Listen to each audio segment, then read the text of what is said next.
And maybe Louise will choose to revise her statement a little bit before she delivers it. She delivers it, Carla responds. We write it down. Get the presuppositions again. Does that make sense? Is it clear? Is this the same exercise we did the first or second? This is basically the same exercise, yeah, and it's going to seem real different. And the only difference is you're not going to write out all the presuppositions, which, I don't know how you did it, but officially you write out all the presuppositions the first time through. So, and find out how quickly you can get a complete change.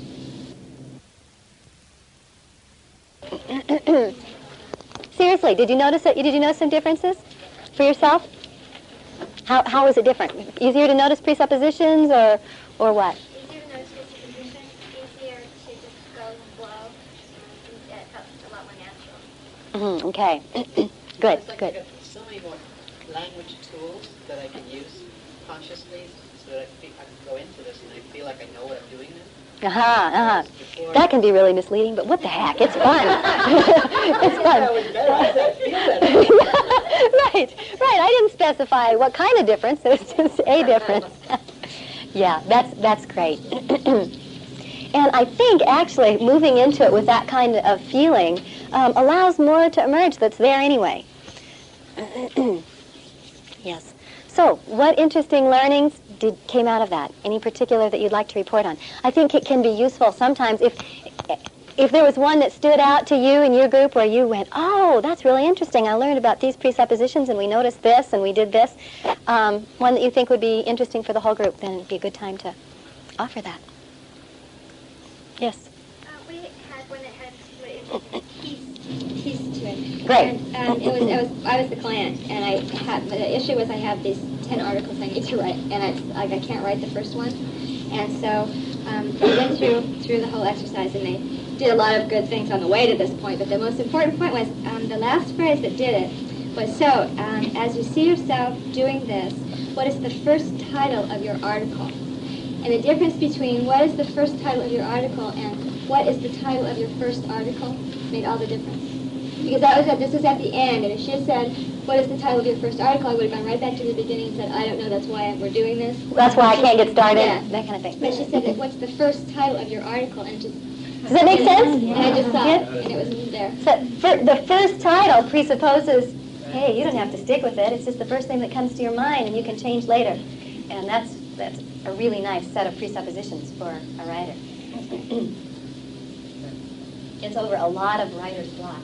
There's this joke that Steve used to tell her, maybe this was reality, I don't know, about this person. This person who was working on a set of novels, and for about 20 years he was working on this set of novels, and he still hadn't gotten past the first sentence, because he just couldn't get it right.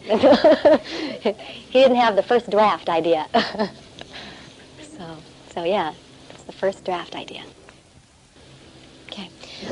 If you want, I'll go over a short example that comes from this very room last year, from someone that I found real interesting and informative and kind of fun. You want to go through this one with me? All right. Still have enough brain cells activated. If not, your unconscious can get it for you. So, part of this happened before I came over to the group, and this first part, they asked, what would you like to accomplish today? And the client said, I'd like to quit feeling resentment toward a certain person I know, and this is a result of a series of injustices towards me, client. And his group asked, what attitude would you like to have towards this person? Makes sense, right? What do you want instead? He says, an attitude of forgiveness and understanding rather than to embarrass and humiliate them. And he kind of said it that way, rather than to embarrass and humiliate them and get revenge too. And that's about the point that I came in and was with them for the rest. And now, what occurs to you to want to know next? He said, well, what I want is this forgiveness and understanding instead of this, And yeah, either more about what would that look like or the what stops you. My inclination was he had such a clear, solid what stops you that I wanted to make sure we dealt with that before we went too much further. So we asked, what stops you from having the attitude you want? And he said, my desire to even up the score. Now, what does that presuppose? Game. It's a game. What else? It's a matter of score, that somebody's keeping score. And what? They're behind. And yeah, now, it's important to win. And the really interesting one to me, which I mentioned to him, is that, so it sounds like you've been presupposing that this is a matter of a game and keeping score, and that you get more points for being a jerk. That somehow by being a total jerk, this guy's ahead, and he laughed. And now this is a loosening kind of thing. It didn't make a total change, but it's a start, And then he said a little bit more than I have written down. The essence of it was, he laughed about it and made a semi-shift and not complete. And he said, well, there's a part of me that says I don't want to be treated that way. And I figured he'd probably come back to that, because and if they're going to do that, I'm going to give them an equal dose of that. And then he thought a little bit more. He said, so I need to forgive him instead of doing that. And then he went on, and he said, and then what stops me from forgiving him and going on is that, I ask myself, well, what did I do to create this, to bring this forward to me? And I think he was saying there's still some learning that I'm supposed to get out of this, so I can't let go of it. I need to find out what I did to bring this on. You understand what he was saying there? So that I can forgive him. So, next line is this. So what would it be like if you could forgive without having to understand what you did, or even if you didn't do anything? So that we leave it open. And what would it be like, using that hypothetical language? And then he said, it would be like releasing.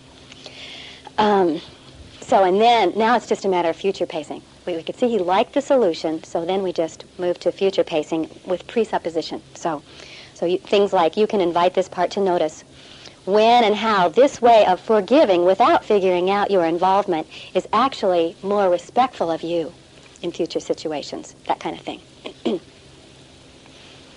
Invite the part to notice when all this will be a more respectful way to treat yourself, because he was concerned about how he was treated.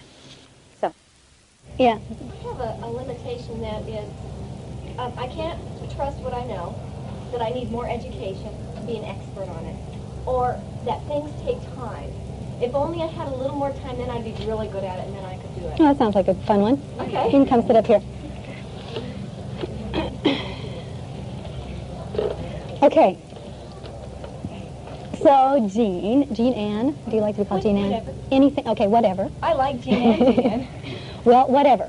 Do you? Okay, I deserve that. Okay, so tell me again what you want. What I would like is to realize my value presently and my abilities, what I am good at now, and get rid of the thinking that I need more and more and more in order to accomplish what I want to accomplish. Oh, okay. In areas of music. I don't even have to know where. No, I don't want to know where.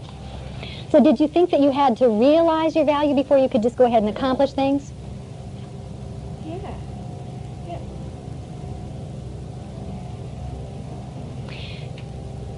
Yeah.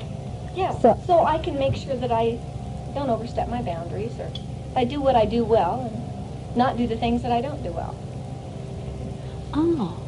Okay, so a number of interesting things are happening here. Notice my first, it gives me more information. Now, another person may have responded to that and go, oh, well, I guess I don't really have to have the recognition first. I can just go ahead. But she's going, well, yeah, I do want to recognize first so that I don't overstep my bounds. And what was the rest? That's basically it. I do want...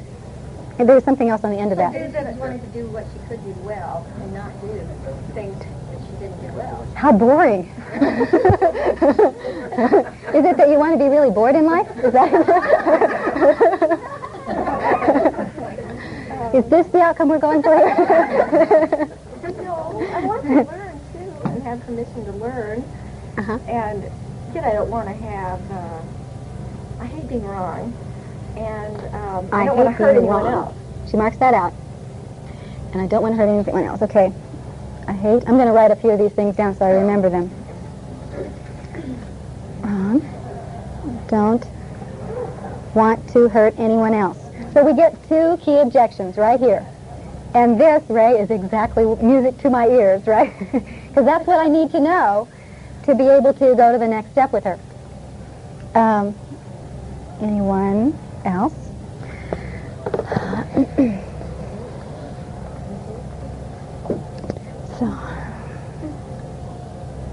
So how is it possible that you don't enjoy being wrong?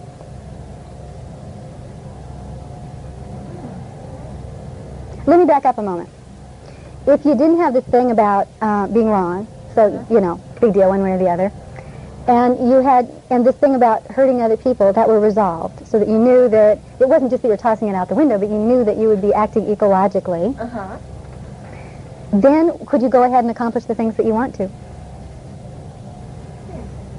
Okay, so before I spend a lot of time fixing those things, I want to find out if they're the right ones. Okay?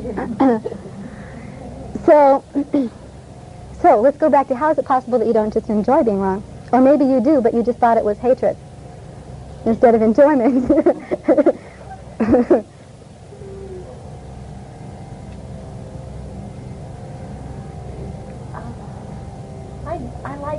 I like doing things well. Uh-huh. Did you think that being right is doing things well? And I know a lot of people who are very right. Yeah, I have some of that. So if I play a song correctly, that's well. Oh, okay. And that's right. If I play a song, that's right. That's well. And I want to point out, too, as I do this, even the ones that are a mismatch for her tend to loosen the person's thinking. She starts considering all kinds of different things here. So it's not just two things wired together really strong. Like, you know, do it wrong, feel bad. It's, well, how do you know you're not really enjoying yourself when you do something wrong? I do sometimes. Okay, now let me ask you this. See, she's got it wired up in her head that she's going to stop herself from doing something because she might be wrong and she really wants to do things right. Right? She wants to do them correctly? Is that correct? I mean, I've got to get this straight here.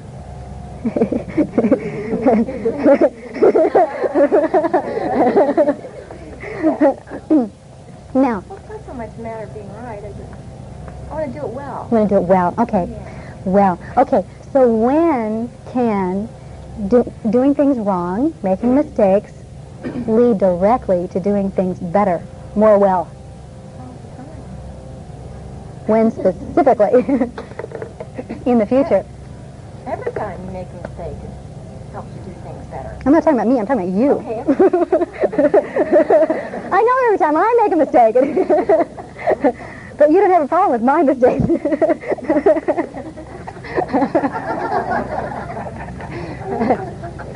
Well, every time it's feedback. Okay. I don't like feeling bad about having feedback. So how do you manage to feel bad about having it when a part of you already knows that that's exactly what you need to get exactly what you want? That is a curious thing.